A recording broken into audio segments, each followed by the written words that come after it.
Hey guys, welcome back to the shop again today. And you'll notice that as we go along, you'll notice there's still some water damage, or at least standing water in places. We're just going to move on, and we'll get things dried up as we get them dried up. But we need to get some more progress done on the Jeep. We need to get the suspension put under it, and make it a roller, and move on from there.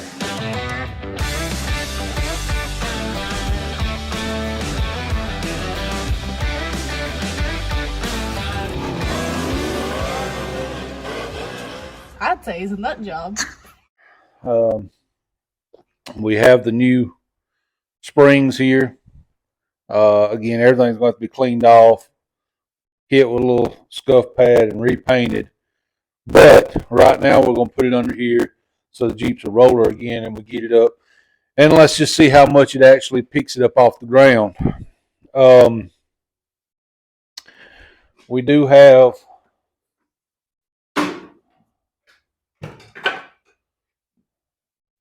we do not have, I should say,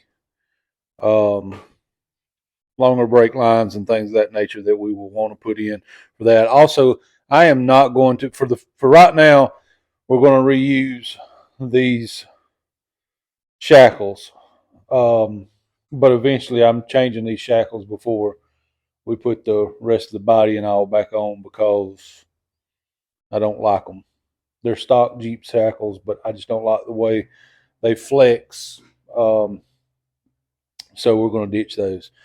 Let's get this thing up in the air and let's get started on one side or the other. Doesn't matter to me.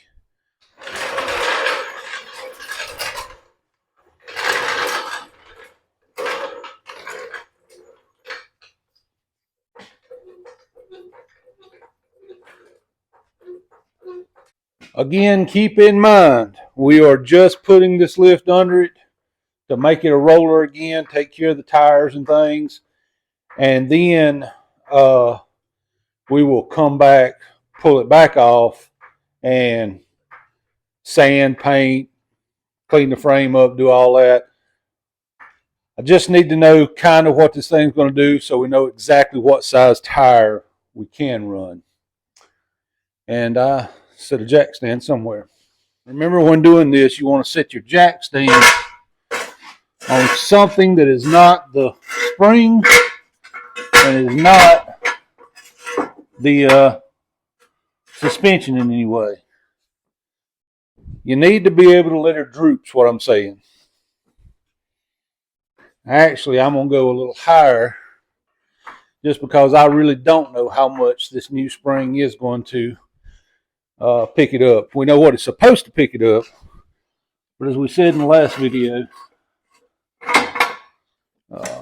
depending on how worn these springs are, it may actually pick it up higher. Is pick this up so it's just touching the pumpkin there, and that'll give me a little weight to hold the axle up as I drop the spring out. So now we got to get in here and start unhooking some of this stuff, and I'll bring you in here and show you what we're doing. So again, for the moment, just ignore the way things look because everything's getting stripped and painted and cleaned. But in order to do this, we got to disconnect our sway bar link. We got to disconnect our shock. And then there's 4 bolts on the spring perch right here. 2 U-bolts. There's 4 nuts on the bottom. Take those 4 nuts off. Unhook from our shackle in the front and rear. We should be able to knock the spring out. Now, I guarantee you, none of these are going to want to just come right off of there. This Jeep is not what I would call rusty, but it's rusty enough that bolts aren't just going to want to come off if you look like that. Now, I wouldn't call this Jeep rusty because, as we showed you in the last one, there's just a couple of small spots of rust repair on the body, but it's just corroded just enough that it's going to fight a little bit. So first thing we're going to do is pull this tire off to give us some access, and to get me a chair to sit on. All right, let's get this tire right here off. Flop her down right there, and then it becomes a chair.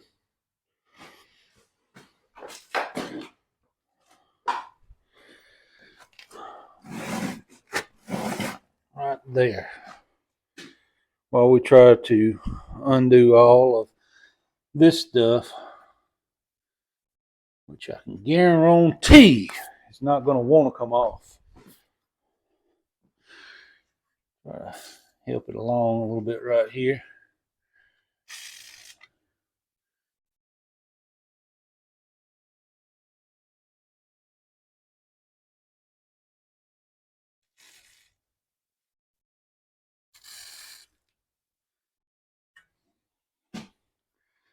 Oh.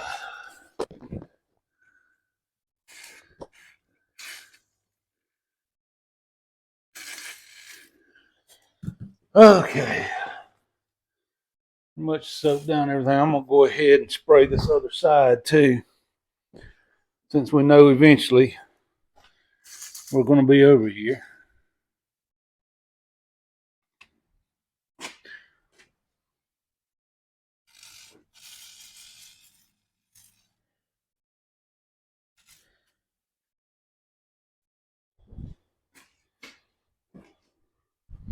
All right. We will start out.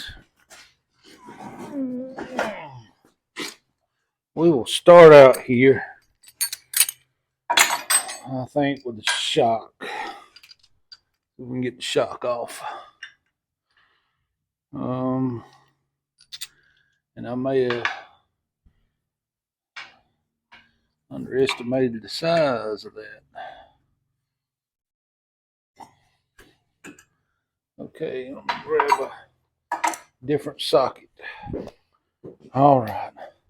Now let's see what we can do. I was afraid it was going to be that one. I only have that one in a deep. Okay.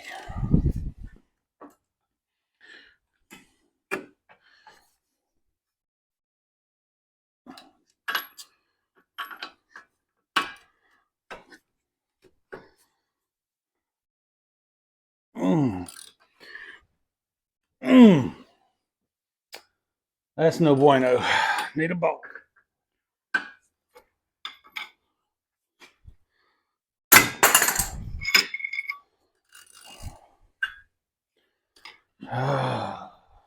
Full sets of wrenches over there, and every one of them skip a 3/4 inch wrench. Not exactly excited about that one. It's always about leverage. So sometimes you just have to grab the two longest things you can get your hands on.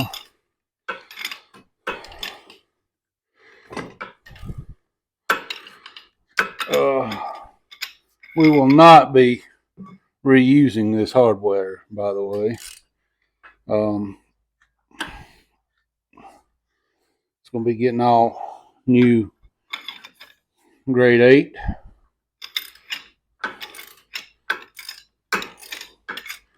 Hardware, so we don't have to worry about this anymore.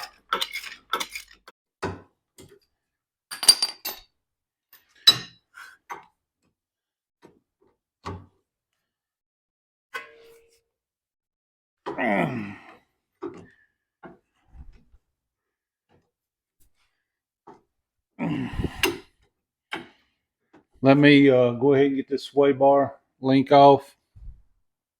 Go ahead and tackle that. And then I'm going to go ahead and grab the impact and get these 4 U-bolts loose. And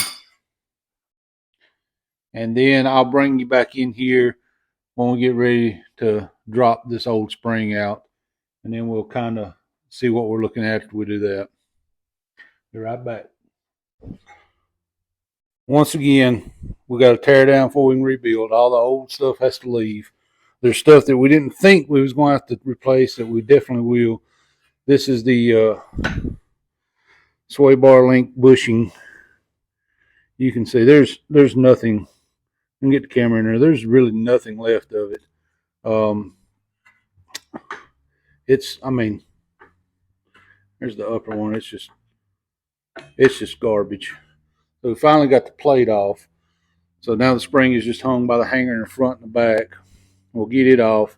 I'm gonna leave the shock hanging there. I hadn't pulled the bolt all the way through. I'm gonna leave the shock hanging there to help hold up the axle, even though there is a jack under it over there.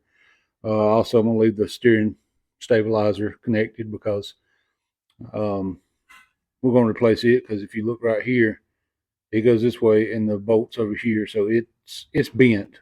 Even that's garbage on it. So yeah, all this stuff is getting replaced. This is all stuff that originally we didn't. Of course, we didn't really look at it, to be honest about it. But originally we thought because it ran and drove good enough that all this stuff right here would be good.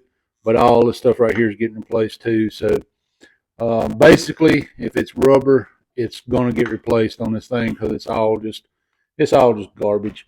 I'm going to look at the body mounts. We may end up having to lift up the body and put new mounts on it too. I'm going to have to look at it because this is any indication of how the rubber looks elsewhere. It's all junk. So just putting the springs on today to get the tires back on it, to get it back up rolling again, so we can roll it around and do the body work and get the engine set in, do all that stuff. But it all starts being able to roll this thing around. Once we get it where we can roll it around, then we move on to the next step. But this stuff right here is just giving me the opportunity to make a list of more stuff to replace on it. If you watched the last video, the lift we put under it, I put a link to it. It's a Skyjacker lift. I believe now that lift is well over $600. So let's round up because, shipping and taxes and all. And let's call it a $700 lift kit that we're putting on this thing. So that's the first step. Okay. Whew. That was way, way more work than what it was supposed to be.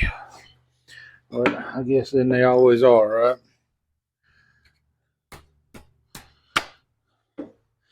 Always are, right? All right. Whew. I thought we was going to cut this back bolt out, but it finally gave up the ghost and came out of there. Oh, but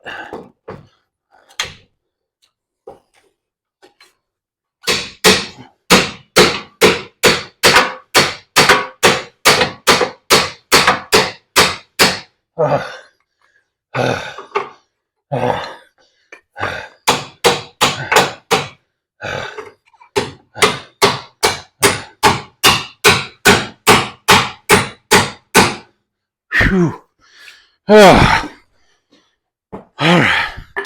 Not putting the nut back on that one because that's getting all new hardware. Again, just trying to make it a roller again.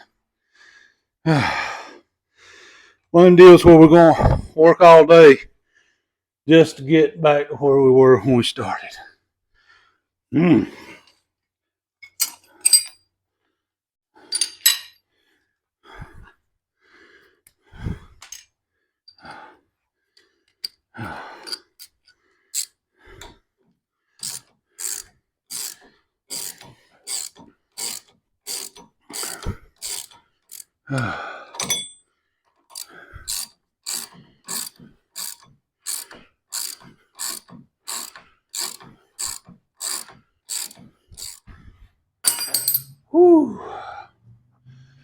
Oh, Lord, have mercy. Now, see if we can lift the jack down and see if that shock's got enough on it to.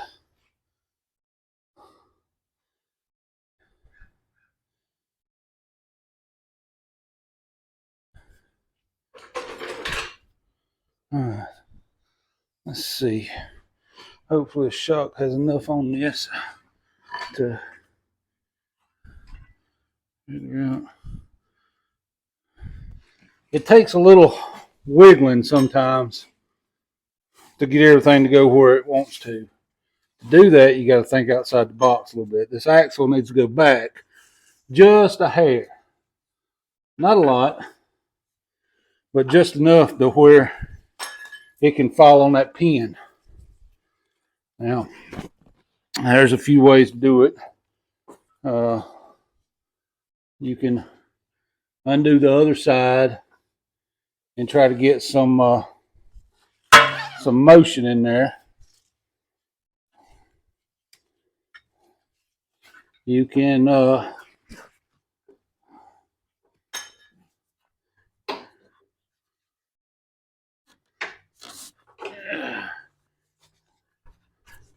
beat it on it until you turn 3 different colors of blue, or you can work a little smarter because it's almost there. It's just barely off. Put a ratchet strap around it and move it back just ever so slightly so it lines up. That pin was just a snug fit, so that gets us on the pin. Now I'm going to leave that on there until I slide these U-bolts that are right in front of my face right back over this thing.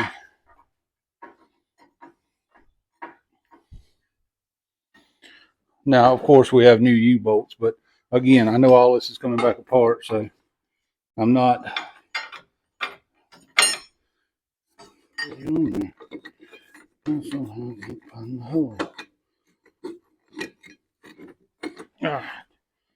Now,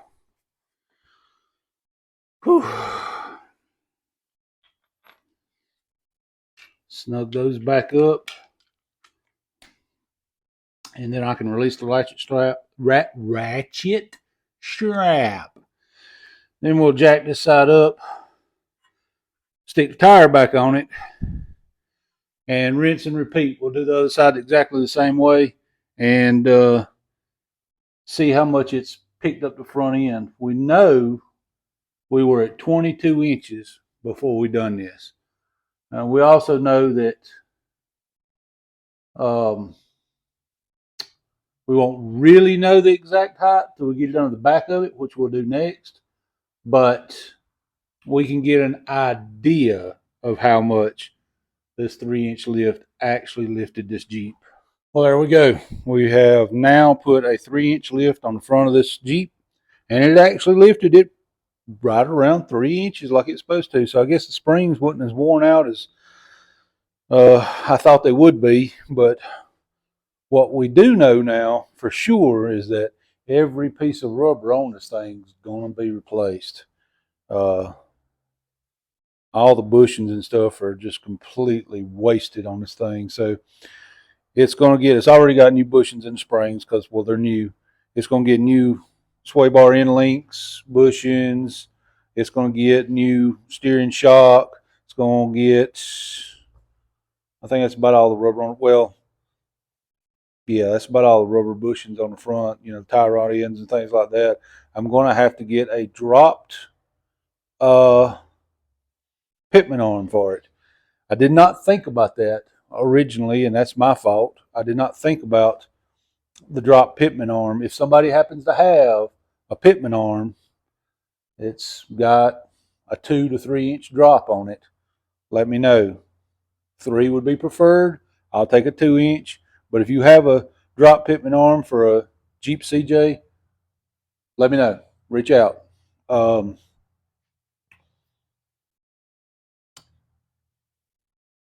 I think that's all the rubber there is on the front. So all that'll do, of course, we're doing new motor mounts. We'll have to build motor mounts. I'm going to look at the body mounts just because how bad all the rubber was on the front. I want to make sure the body mounts are good. We may end up picking this tub up and putting new body mounts on it as well. I don't know yet. It may happen. We'll see. Of course, we're going to do the brakes on the front. Brake lines are going to have to be done. They're not in the greatest shape, but at the end of the day, since we lifted the Jeep, we want longer brake lines for the articulation if you're off-roading, so that we don't stretch one of them. The front's wrapped up. It's getting close to time to hunt some beans and cornbread. You gonna eat your cornbread. And I'll do the back tomorrow. We'll test fit the engine and do whatever we got to do to make it work. We shouldn't really have to change anything with the body to make it work. It should fit. People have been doing small block Chevy swaps on Jeeps forever, so that shouldn't be any big deal. I need to test fit the engine. The biggest reason I need to test fit the engine is to make sure that the oil pan that we have on the engine clears the front diff and drive shaft. The diff shouldn't be any problem. The axle definitely won't be any problem because it's a rear sump. So none of the steering will be in the way, none of that. My concern is actually the front drive shaft. I've got to make sure that the front drive shaft doesn't hit the oil pan. So, want to hunt me some beans, and we'll be back in the morning to do the back. All right, so today we're going to do the back half of this lift much the same way as we did the front half. I've already jacked it up. And got the jack stands under it. Remember, you want to put the jack stands on the frame, not any of the suspension components, because you're trying to drop all that. Got jack stands on both sides. Let the jack down a little bit so everything droops a little. But I always do leave the jack just barely touching the pumpkin, third member, differential, whatever term you want to use. I leave the jack just touching that so that, Lord forbid, anything happens, I've got something there to catch everything. Just kind of a safety precaution. You can call it paranoia or whatever, but it makes me feel better, you know. So it's going to be much the same as yesterday, just with less moving parts. Jerk the wheel off, and then there'll be the four. I say 4 bolts. You know what I mean. It's the 4 nuts for the 2 U-bolts. But we'll jerk the wheel off, knock those 4 nuts off. The 2 spring ones, just kind of push it out of the way. But it should be a lot less parts to undo. And drop it out, put the new spring in, reverse the order. Again, we have new bolts and everything, but we know it's all coming back apart again to be painted. Right now we're trying to get it on its lift so we can do a couple of things. One, we want to see what size tire will actually clear, because we've got to put tires on it. These right here are not going to, I mean, they don't hold air sitting in the shop overnight, so they're not going to run on the road.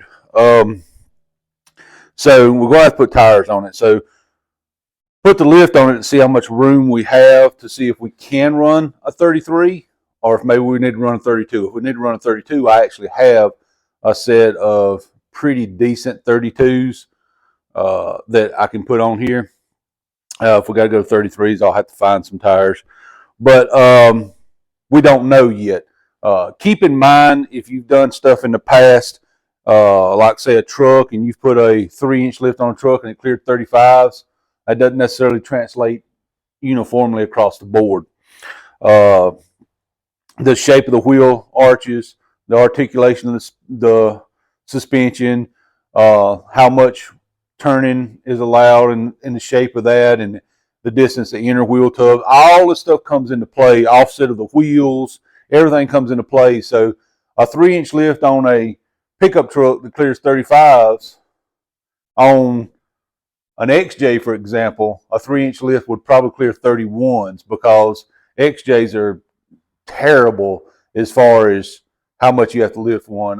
We had an XJ a while back that had a 3-inch lift on it, and we had 31s on it, and still in a real rough, tight place, the tires would rub a little. CJ, a 32 would be no problem. I think we can get a 33 under there, but what we want to do is make sure if we put a 33 under it that it's not going to rub if you get in a tight spot. So that's really what we want to make sure of. And honestly, it's been a while since I've done a CJ. It's actually, oh gosh, it's probably been 5 or 6 years since we've done an actual CJ. So with that being said, I want to visually, with my own eyes, get the lift under it so I can take measurements and know what size tire I can get under here. That's the reason for this. And then, of course, when we do the body work on it, all this will come back out so the frame can get coated, and the frame's in great shape. We can get it coated and seal and make sure it stays in great shape. Put a coat of paint on the springs, the axles, the pads, all that stuff, so everything under this thing looks brand new. That's the goal. So we know it's all going to come back out. But right now, I need to know, A, how much it lifts it. I think it's actually going to be 3 inches like it's supposed to be. And B, we want to know what size tire we can legitimately run under here. I think we may be able to get by with a 33, but I don't know for sure. And before we put money in the tires, I want to know for sure what we will have zero issues with. Plus, let's face it, if the Jeep is a little too tall for the customer, then on a 33, then maybe we put a 32 on it to get it a little dab closer to the ground to make short legs easier to get in. Kind of like Dorf does Jeeps. Some of y'all too young to know who Dorf is. Never mind. You remember that that time back there? Way back, you may have to think back. Somebody made the statement that the back would go easier because there wasn't as many moving parts, and it would be easier because there wasn't as many parts.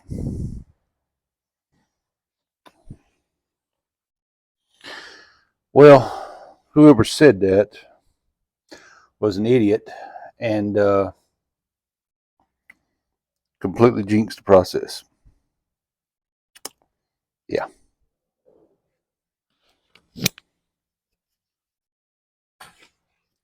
These U-bolts right here are completely rusted solid. I have used impacts, I've used breaker bars, I've used everything that I can get my hands on, and they absolutely will not budge. Actually, it starts twisting the actual U-bolt, which means it's about to break.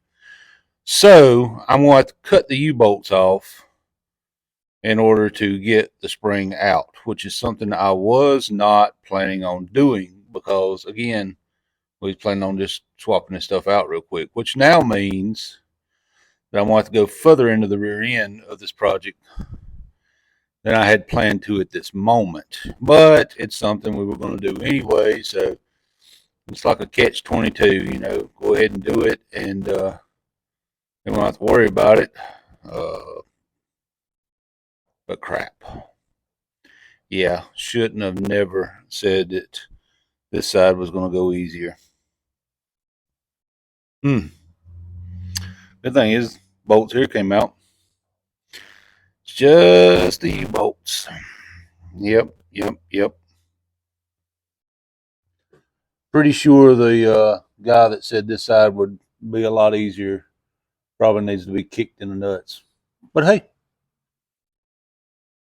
wheel wells look good. No rust in there, so yeah, there's a positive. Here's what I want to do. I already know this video is getting a little long in the tooth, so I'm going to go ahead and end this video here because we know it's going to be a multi-part series anyway. Honestly, you've seen people cut a bolt in half, and you watch me put the front lift on, so it's more of the same. It's, cut, repeat, whatever. And then the next time that you come back on this, the lift will be on it, and we will be preparing to do the rust repair, the engine fitment, things of that nature, so that we can see where we need to go from there and make a list of what parts we need to get past that. I will, I'm going to do something a little different with this project, just so you know about what it would cost you to build a vehicle like this. I'm going to kind of do a parts, excuse me, I'm going to kind of do a parts list and keep you in the loop of how much money has been spent so far.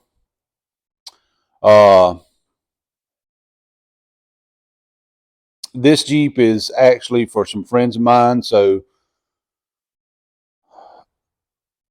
the money that gets spent on it is no reflection of how much they put into it, because let's be honest about it, you're always willing to help your friends out, and we're going to be able to recoup some of the money and put back into it by selling some of the parts off that we're not using. The stock springs will never go back on this Jeep, so if we can get $100 or $150 out of the stock springs for somebody that's trying to restore one or something, then naturally that money can go back into the budget. I'll explain all that in another video, but we're going to end this one here, and this we'll just say this is the process of putting a lift on a Jeep, and the process has kind of started for this Jeep. This is going to be a long multi-part build. It's not going to be because I want to keep your attention a little bit. It's not going to be every video from here on out till it's done. We're going to work some other stuff in between these, so you still get a variety of content coming. This is going to come out, and then I'm going to bring another vehicle in. We're going to do a little bit of work on it, but there's going to be at least one more video after this of this Jeep, finishing up this rear end and getting on and mapping out some of the body work we're going to do, test fitting the engine, a few things like that. There'll be at least one more video there, and then we've got another project that we're going to do, work on some, pull it out, pull the Jeep back in, that kind of thing. So it's rolling now, and the goal is for this thing to be absolutely road ready and driving before long, really. I was going to say by spring, but I'd like to have it done way before spring.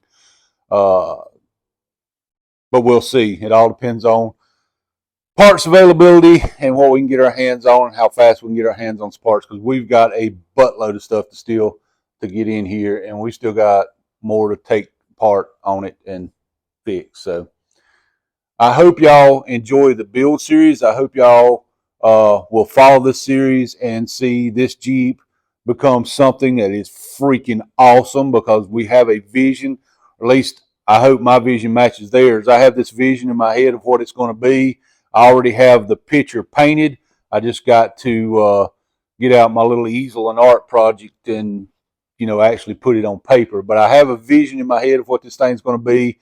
I hope that y'all enjoy it, because this thing is going to be over the top cool when it's done. Again, we're doing some special paint-ish things with it, and we're doing a cool engine for it, at least, for a Jeep. We're doing lift, body work, paint. Like I said when we started, the tub right now stays on the frame. Everything else is getting worked on. It's basically a full ground up build. And judging by some of the rubber we've seen earlier, the tub may come off just so we can do new body mounts. So we'll see when we get there what we need to do there. I'm going to work kind of chaotically and all over the place, but follow the process, trust the process. The end result will be wicked cool. With that being said, I need to ask y'all for 2 favors. If I'm working with all these projects going, I need to find a truck frame for another project. Don't care what kind of truck frame it is, but because it's one of these budget builds, this is not a budget build.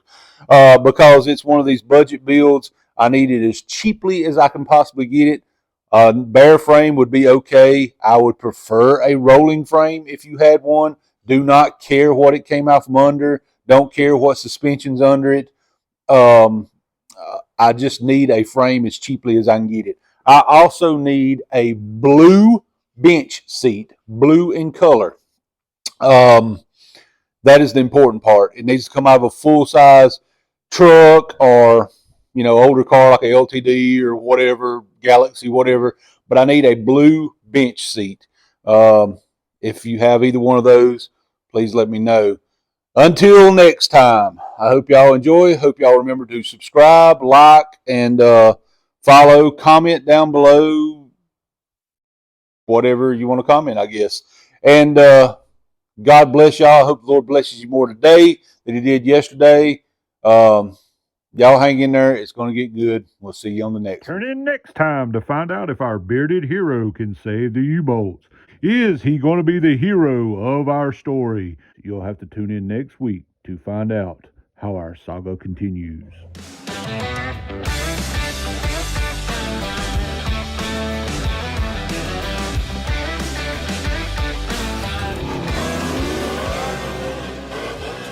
I'd say he's a nut job.